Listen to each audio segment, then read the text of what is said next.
Le chaos se poursuit à l'OM selon la presse française, et c'est selon la presse française qui est important à avoir en tête. Benassia aurait posé sa démission à l'Olympique de Marseille, mais cette dernière aurait été refusée par Frank McCourt. Alors là, déjà, je tiens à éclairer un premier point. Il y a beaucoup de personnes, y compris des journalistes, qui vont dire « Ah, mais ça a aucun sens, il a posé une démission, ça se refuse pas ». Bah si, en fait, Benassia, il n'est pas en CDI à l'Olympique de Marseille.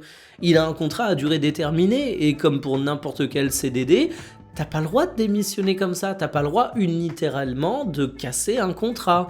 Si tu le fais, tu vas avoir des sanctions financières, t'as pas le droit de démissionner comme ça sans qu'il y ait de contrepartie. Eh ben c'est peut-être tout simplement ça qui est arrivé pour Mehdi Benassia, peut-être qu'il a souhaité démissionner, peut-être que Frank McCourt a dit non, t'iras au terme de ton contrat, ou alors il faudra payer les indemnités qui sont prévues dans ces cas-là pour les contrats à durée déterminée.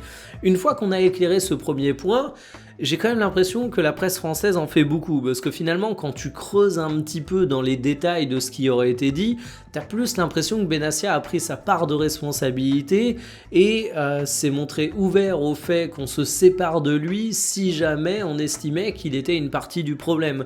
J'ai pas l'impression dans ce qui ressort que Benassia est allé taper du poing sur la table en disant j'ai envie de me barrer de ce club. C'est pas exactement la situation, or t'as l'impression parfois que c'est présenté un petit peu comme ça. En tout cas, si je considère que Roberto De Zerbi, il était temps que l'aventure se termine du côté de l'Olympique de Marseille, j'ai pas du tout la même opinion sur Benassia.